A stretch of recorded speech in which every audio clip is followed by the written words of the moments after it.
Well, good morning. Good to see you all. I'm glad you decided to join us for worship this morning. I would love to invite you to open a Bible with me to Exodus chapter 20. That's the second book in the Bible, Exodus chapter 20. And then do me a favor and flip a couple more books to the right to Deuteronomy chapter 5 and place your finger there. We're going to do something a little bit different this morning. We're going to follow a biblical thread through the Bible because we want to examine, we want to hear what God has to say to us about how we are to spend our time. How should we spend our time? I wonder, when is the last time you honestly went before God and asked Him to teach you, to inform you, to guide you in how you spend your time? When have you seriously gone before God and said, hey, how should I spend my time?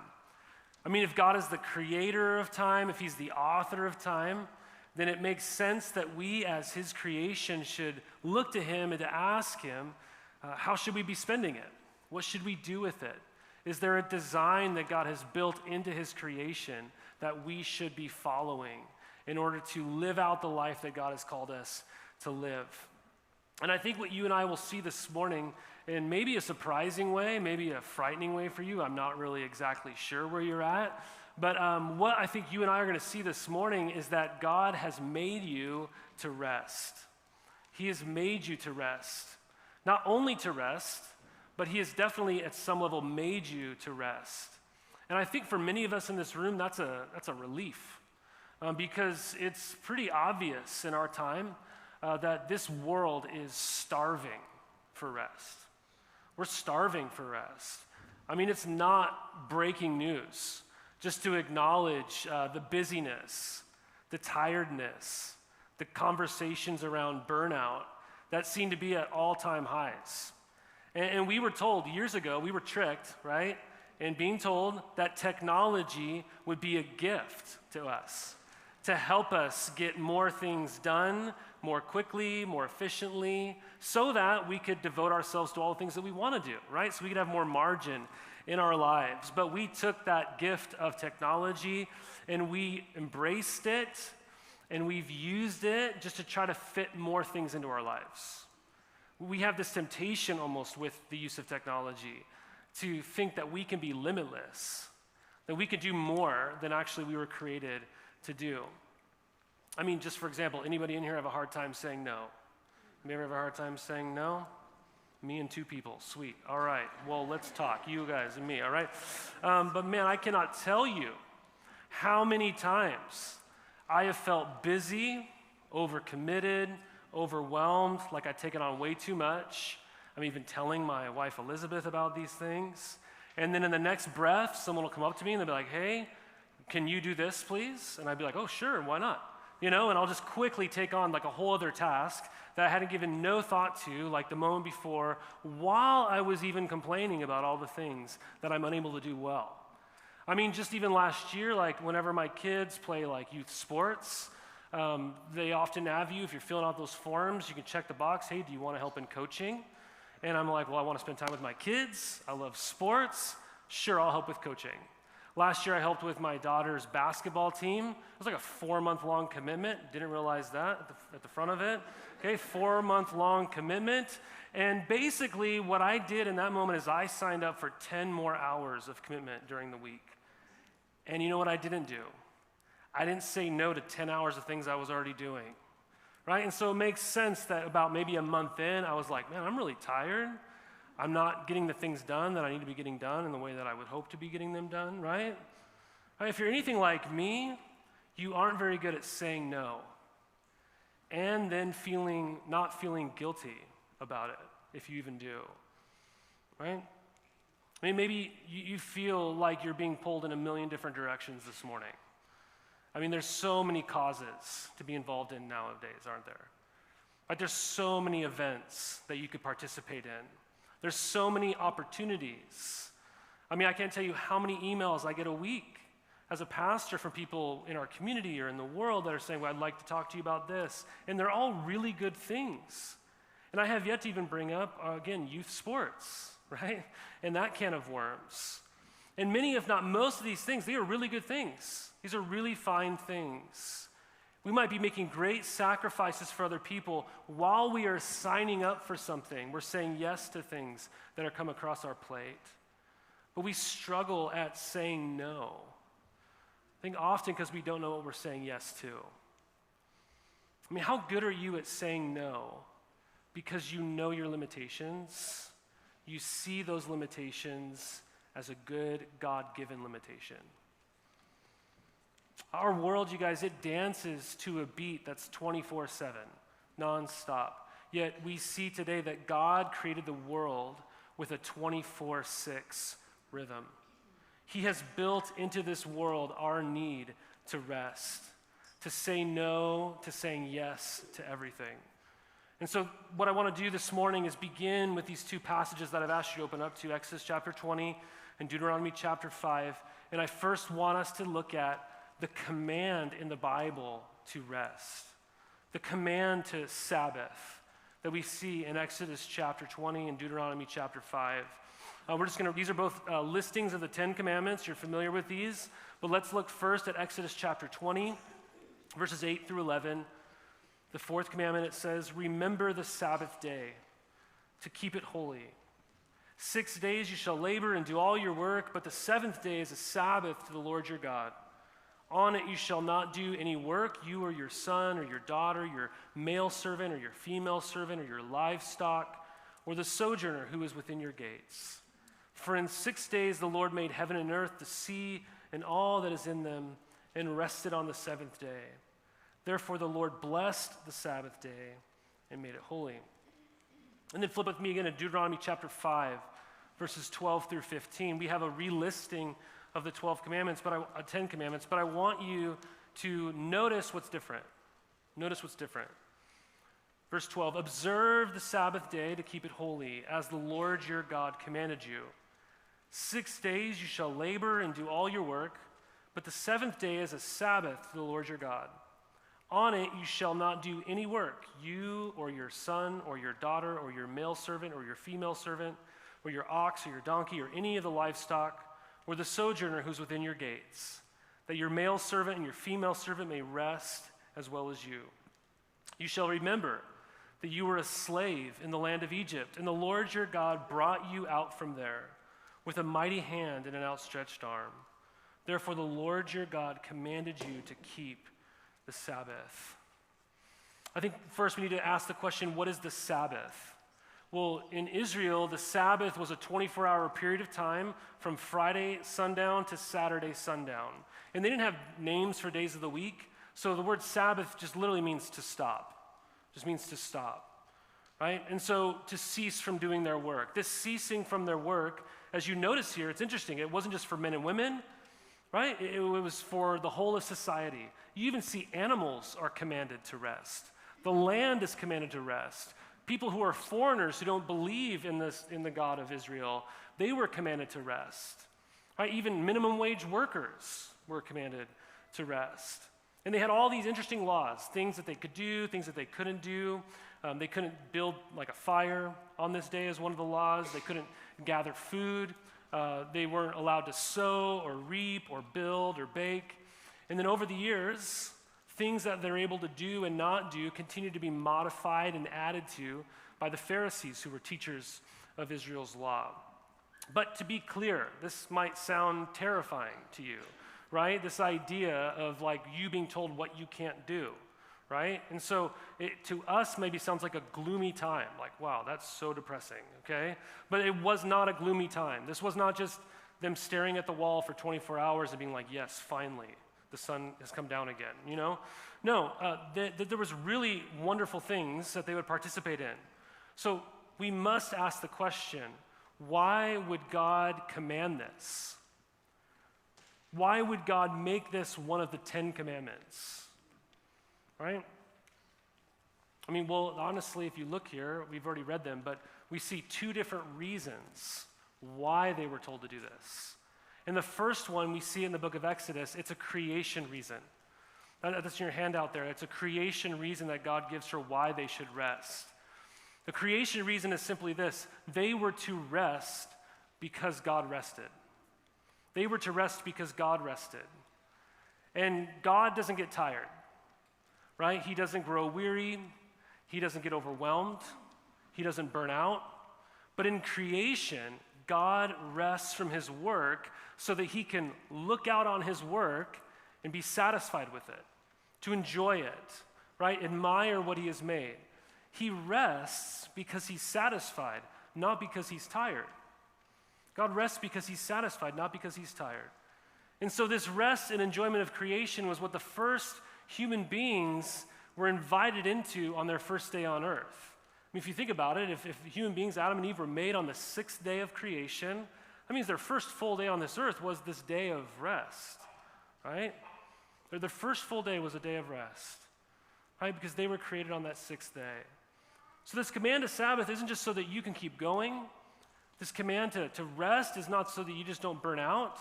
It's so that you too would delight in the good things that God has made. I think most of us probably view the Sabbath like that, or day of rest, kind of like that old 80s song. You know that old 80s song? Sorry if you like it. I don't really like it. But it's that song, Everybody's Working for the Weekend. You know what I'm talking about? Right? You get that in your head now? Right, we can view rest as just, a day that we're crawling to the finish line on. Right? I'm just living for the weekend. But the Sabbath was not a rescue mission for survival. It was a strategic day of delighting in the goodness of God and his gifts. It's a day that we actually live the rest of our week out of, not a day that we just go stumbling into. And so there's a creation reason of why God commanded his people to rest. But there was also another reason we see in Deuteronomy, and this is a redemption reason. We see a redemption reason in Deuteronomy, right? In other words, these people were to rest. Why? Because God delivered them from a life where they could never rest. God had delivered them from a life where they could never rest. They were to remember that they were slaves in Egypt. They weren't allowed to rest. They were to work when they were told to work. Even if they wanted to rest, they couldn't. And so now they were free as God's people. They were a society of their own. They could actually rest. And so this redemption reason shows us that putting down your work for a day is a sign of revolution. It's a sign of revolution. It's a declaration of freedom, is what it is. Because they couldn't not work in Egypt. They had to do what their oppressors told them to do, and they were driven into the ground in doing their work. So now, when they didn't work on the Sabbath, it was a declaration that they were free. Right? It was a sign that said, I'm not a thing. I'm not just a cog in the wheel. I'm not just keeping this thing going. No, I am made in the image of God. Right? I am made in the image of God. Right? And so they were given this sign, which is exactly what it is. When they get to Mount Sinai, they're given the Ten Commandments. This sign is what it was. This Mosaic covenant sign is the sign of the Sabbath. All the covenants in the Bible, they come with a sign that you were in that covenant. Right? So if you are part of the Noahic covenant, which all of creation is, there's a rainbow placed in the sky. That's the sign. The Abrahamic covenant, the sign that you were a part of that was circumcision. Okay? Right? And now, when we get to the Mosaic covenant, the sign that you were a part of this covenant with God's people was you observed the Sabbath. Or it's a sign that they were God's people. I always like to put it this way. I'm married. Okay? I'm married. I know, it's unbelievable that Elizabeth Tucker would say yes to me. But it's incredible. What I did is I stood before Elizabeth on our wedding day, and we made vows. We made promises to each other, and in doing so, we exchanged rings. Right? We placed these rings on our fingers, and now I literally never take this ring off, so even if I took it off, you can see my hand is like permanently tattooed, almost basically, that thing that I have a ring on, constantly. It's imprinted on my hand because of it. And but now if I wear this ring, you know that I belong to somebody else, right? If you look at my hand, right, in our culture, this would be a sign that I am taken, right? That I belong to another, that I am not my own, that I'm married.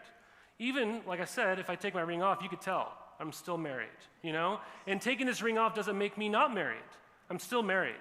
But wearing it shows the world that I belong to somebody else. That's exactly what a sign is. And that's exactly what's happening with this Sabbath sign. When God's people who were delivered from their slavery put down their work one day a week and rested because God rested from his work in the creation account, this was a sign to the world that they were free and they belonged to somebody else, that they were not their own. So, does this mean that we should still be keeping the same exact commandment in the same way? I mean, it's one of the 10, isn't it? Right? So if I don't cease from my work on Friday evening to Saturday evening, am I in sin? Right? I mean, that's the question we should probably be asking. Well, we must look, secondly, through the New Testament, through the gospel, and what the rest of the Bible has to say about this. And what we see, secondly, is how Jesus clarifies the Sabbath. How Jesus clarifies the Sabbath. We're looking at a few verses here. One is Mark chapter 2, verses 27 through 28. It's a pretty important passage. It comes up multiple times in the Gospels. But what we see there is Jesus is with his disciples. They're walking through a field of grain, and they're plucking the heads of the grain. They're eating them, which was a Pharisaical addition to the Sabbath. And then so they look at Jesus and his followers, and they go, hey, if you're a really good Jewish leader, why are you breaking the Sabbath? And Jesus' response to these leaders is this: the Sabbath was made for man, not man for the Sabbath. So the Son of Man is Lord, even of the Sabbath. All right, so Jesus begins to clarify here the position that the Sabbath should have in someone's life. And essentially what he's saying is, people don't exist to serve the Sabbath, as if that's the big thing. But the Sabbath was made to serve man, if we could say it that way. So Paul picks up on this after the death, after the resurrection of Jesus. In the book of Colossians, which we looked at last year, we read this. In chapter 2, verse 16 through 17, Paul writes, therefore, let no one pass judgment on you in questions of food and drink, or with regard to a festival or a new moon or a Sabbath. These are a shadow of the things to come, but the substance belongs to Christ. What's happening when Paul's writing to these people in Colossae is that there were people who were coming to faith in Jesus who weren't Jewish. Right? They were Gentiles, like you and me mostly. Right? But then people who were Jewish were also coming to know Jesus. They were to believe that he is the Messiah. And so they were continuing on in their normal practices, observing these festivals, observing these food laws, and observing the Sabbath in the way that they always did. And so these other people who aren't Jewish, they're not observing those things. And Jewish Christians are coming along and they're saying, hey, if you don't eat certain ways, right? If you don't hold to these customs, if you don't keep the Sabbath the way that we do, then you're not a real Christian. You're not a real Christian. Sure, maybe you'll get into heaven one day, but maybe just be by the skin of your teeth. You know, this kind of idea. And Paul comes in to these people and he goes, don't let people do that to you. Don't pass judgment on one another. You don't have to eat specific ways now. You don't have to go to this festival. You don't have to religiously or rigorously uphold the Sabbath and its laws in that way. He says, let no one pass judgment on you. Those things are the shadow. The substance is Christ. All right, we get this, right? Like if you and I often think of it this way. If you and I were to go out on the patio after service and the sun is shining on you and we're talking, right? So it casts a shadow from your body. It would be crazy if in that moment I looked down at your shadow and I knelt down and I started to hug it. And I started to go, hey, you want some of my snacks? And I started to feed your shadow snacks. And I started to sit there and I'm just looking at your shadow. I'm just talking to your shadow. We're laughing, about things, and you're looking at me and you're like, I'm up here, right? What are you doing? You would think I had lost my mind. Why? Because a shadow just points to the thing that's casting the shadow. It's not the real thing. It's just telling you something real is there, right? And so Paul is saying all of these things that you can care so much about, right? They're a shadow that Jesus is casting. Right? So look up. Do you see him there? This is what Paul is saying to these people. Don't miss the substance. Don't miss the substance. So maybe you're going, well, sweet. Colossians is my verse. Right? You're saying the Sabbath is pointing to Jesus. So I have salvation in Jesus. I don't need to scratch resting off my to-do list, right? I can just work. I can stay busy, right? I could do as much as I can with the time that I've got. I only have 9 commandments to remember now. 10 was hard enough to remember. I only have 9. This is great, Well, no, that would be missing the point. Because remember, the intent and the heart of the 10 Commandments has a much deeper reality. Jesus came along and he clarified that for us. Remember when he taught people in the Sermon on the Mount, you shall not murder, right? He says, yes, please don't murder, but I also want to rid your heart of hate, right? There's something much deeper to what's happening here. I'll put it to you this way. Tomorrow, Elizabeth and I will celebrate 18 years of marriage, okay? So, yes, thank you. You're applauding her. Is really what you're doing. But imagine tomorrow morning I woke up and I said to Elizabeth, I go, hey, I'm not going to do anything for you today.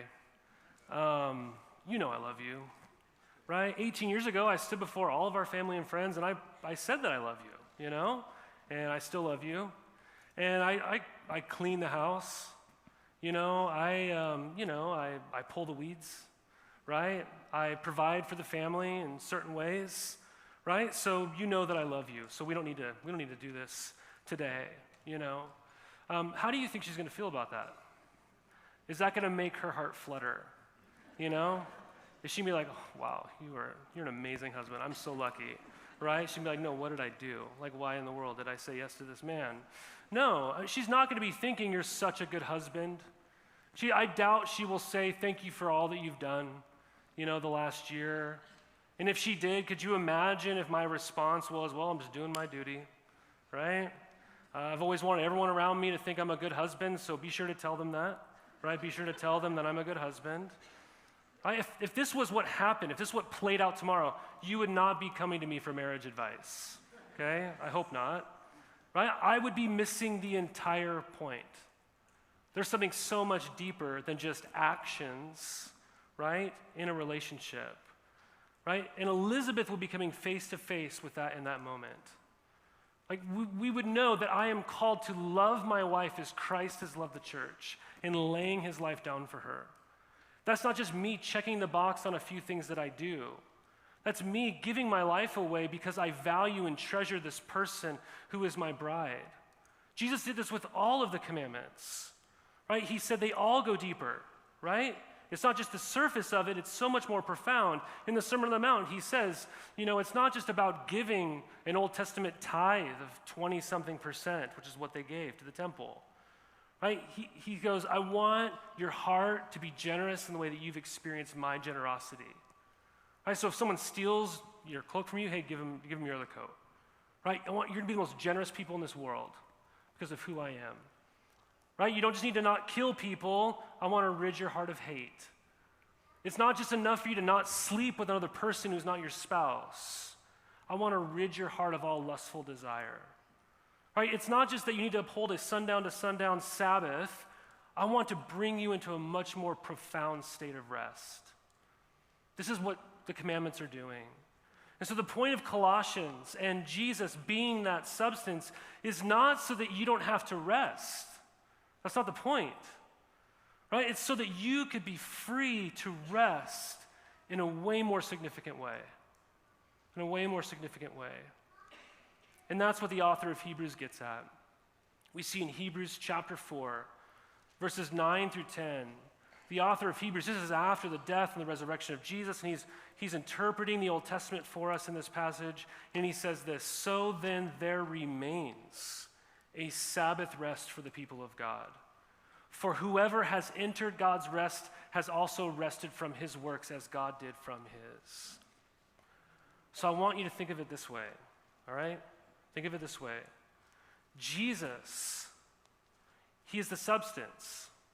He obeyed the Sabbath perfectly so that you could enter into the deep rest of God and practice the experience of that rest in a greater way. Did you see this? We need to rest, and Jesus has provided a rest for us in the redemption that he's purchased for us, a kind of rest that your heart is longing for.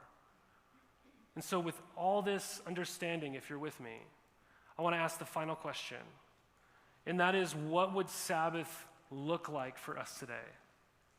Like, if you believe that God has made you to rest, and with the understanding that we've tried to look at that the Bible gives us, I know there's a lot, but what could this rest look like for us today using these passages that we just looked at? Well, one, if we could take the judgment off the table like Paul says, and there's a lot of things we could say that I wish I had time to say, and we at least believe that we all need rest, consistent rest, right? What could this look like for us? 3 principles or guidelines that we can see in our passage is this. Number 1, we need to weekly put down our work and remember that we're not God. We need to weekly put our work down and remember that we're not God. You guys, putting down our work is a sign that we actually believe we're not God. Putting down our work is a sign that we actually believe we're not God, in that when we cease from our work, God continues to do his work.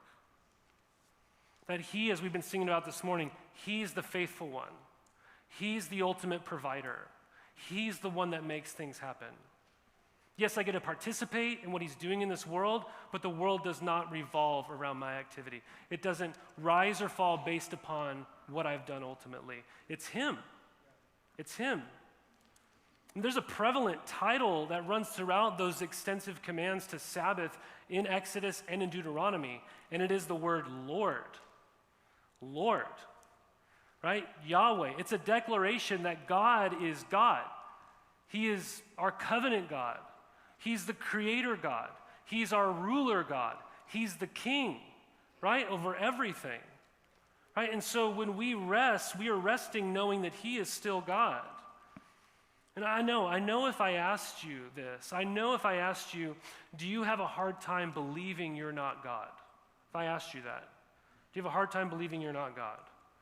We all would likely say something like, oh, not at all, right? I'm very aware that I'm not God, right? But then when you look, if you're anything like me, you look at your life, you look at your actions, you think about how busy you are, right? You think about how much we try to juggle all the things that we say yes to. We think about our fear of missing out and what other people might think about us if we actually told them no. We might say we know we aren't God, but we live like we're trying to be him many days. We live like we're trying to be him. Guys, if we can't put down our work and stop, maybe there's a disconnect between what we say and think and what we actually believe. Because if you want to know what you believe, just look at what you do. If you want to know what you believe, look at what you do. Like, we all have this. We all have like a statement of faith. I ascribe to these things, right? And then we have our lived faith, what we actually do. And sometimes there's areas where our stated faith and our lived faith they're tight. But there are other times, and this is probably one of them for most of us, where we have a stated faith and a lived faith, and the gap between that is a chasm as big as the Grand Canyon. We demonstrate by taking a day of rest that we are seeking to sync up our stated faith and our lived faith. When we put our work down, we are declaring, I am not God. He is going to keep it going.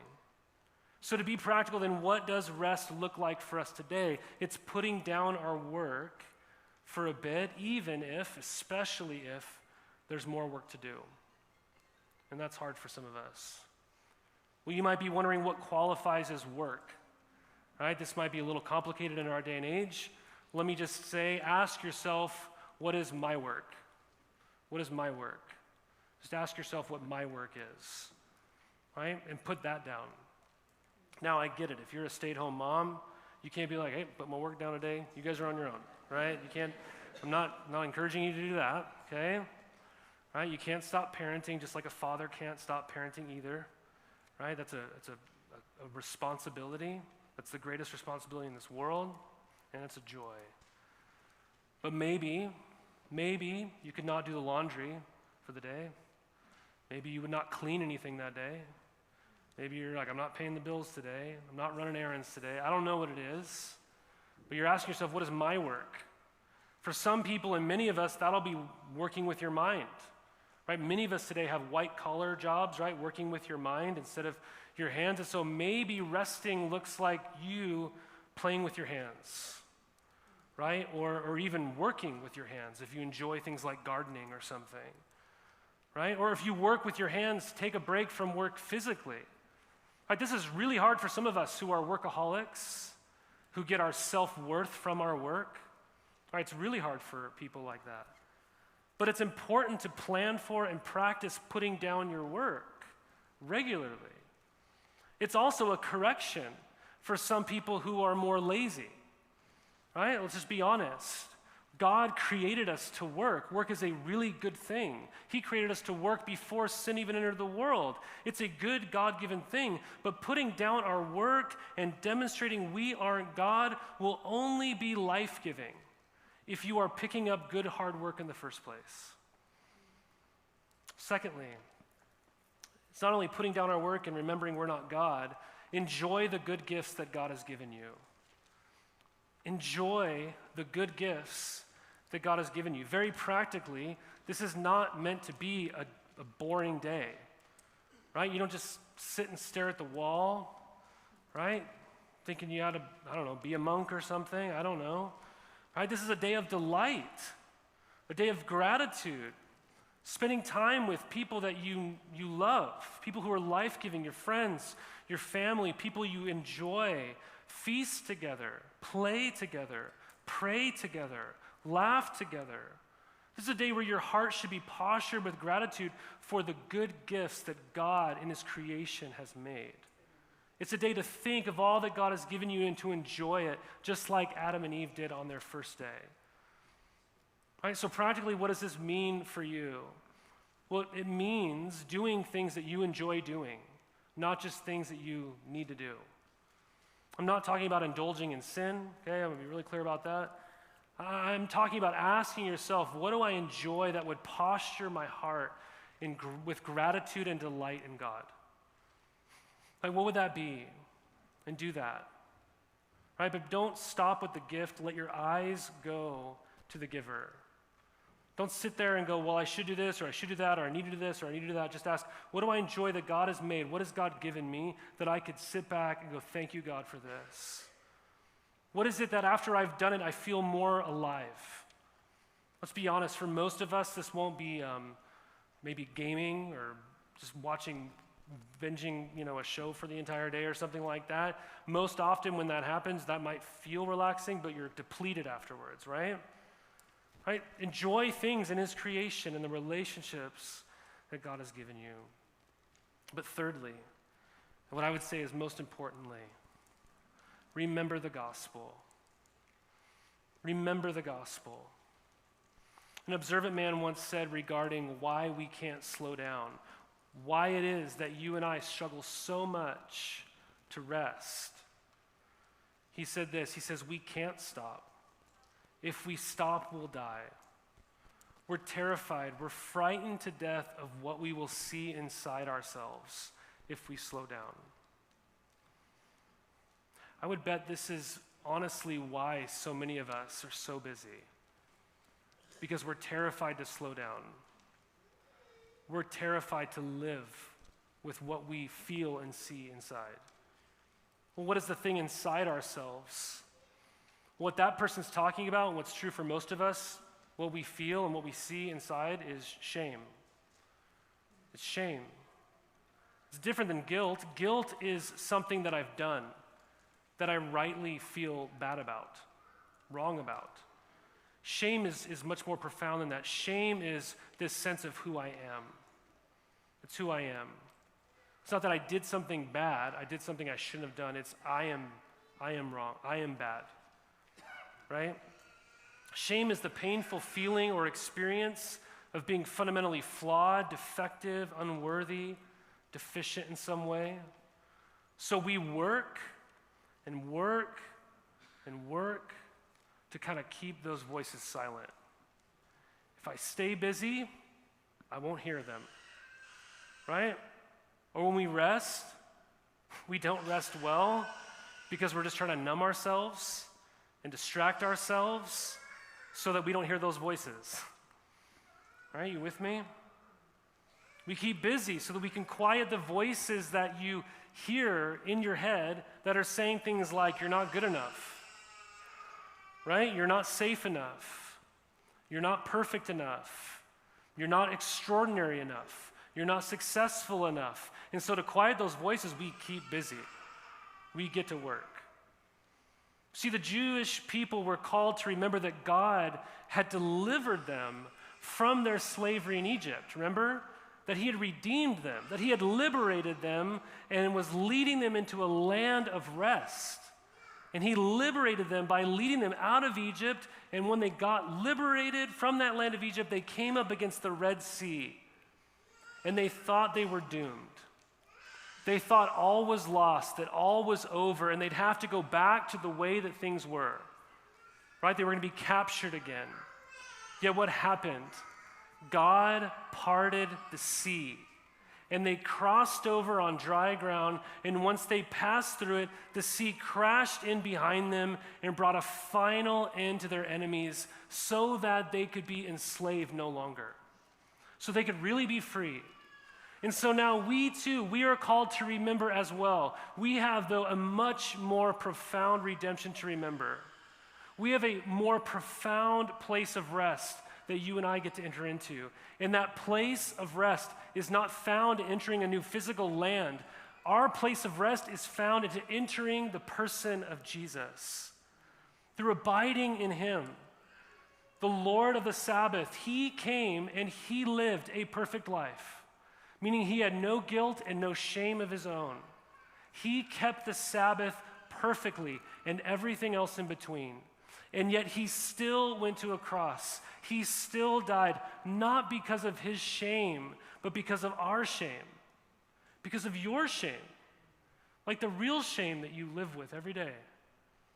And he lifted our shame and bore it on the cross so that when he died, our shame died with him.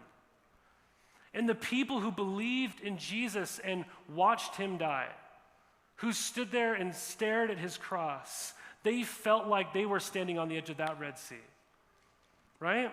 They thought all was lost. Our Savior died. Our King died. And we'd have to go back to life as it was, to slavery to our old ways.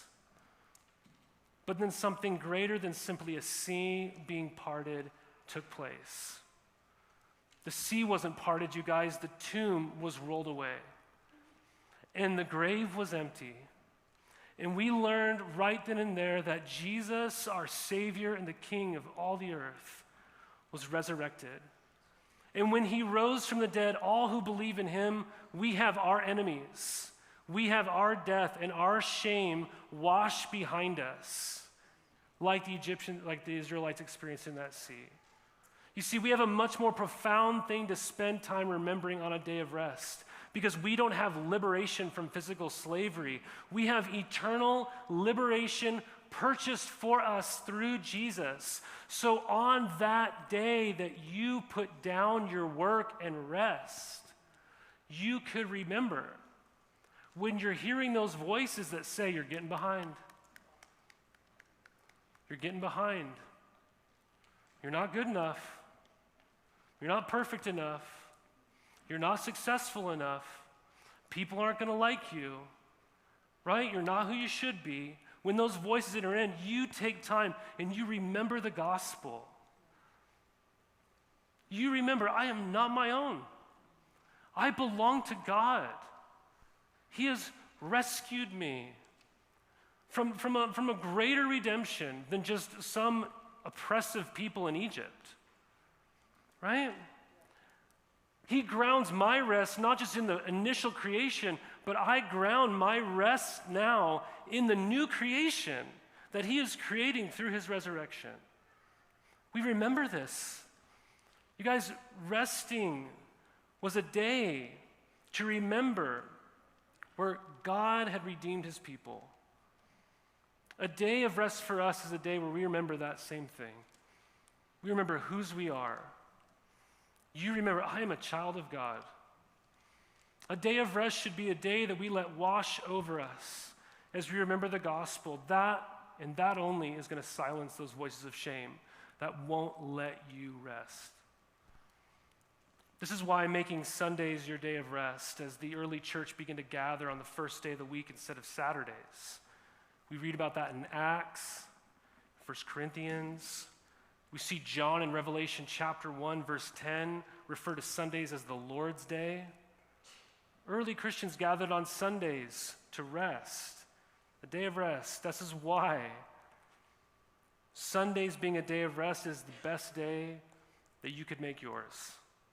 Because we get to gather here with one another and remind each other of our redemption. I love Redlands. I love living here. It's beautiful.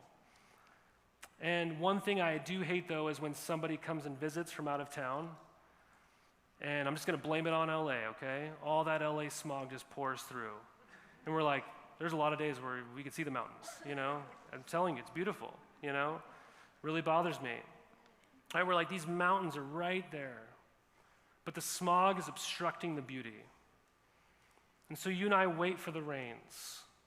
We wait for those Santa Ana winds to blow. And we're just going to give it back to LA. Like, you guys take it for a while, right? That's what we're going to do. I think it's a great image of what resting will do for us. If we don't put down our work, if we never rest, our hearts and our minds get polluted with the brokenness, the fallenness, the cares of this world, and obstructs the beauty of God all around us. But when we remember the gospel, it's like that Santa Ana wind that blows through and just clears the air. It lets us see again. That is why you need to rest. That is why we must rest. This is why we were made to rest. It's to see and savor our great God in all that he is for us. Guys, this isn't a call to legalism. This is an invitation to rest. It is a gift from God. We are saved by his works, not our own. Therefore, you can stop working. You can stop trying to prove yourself. You can have the voices silenced and not be filled with shame that Jesus has already bore. You get to rest. And here's a fun fact.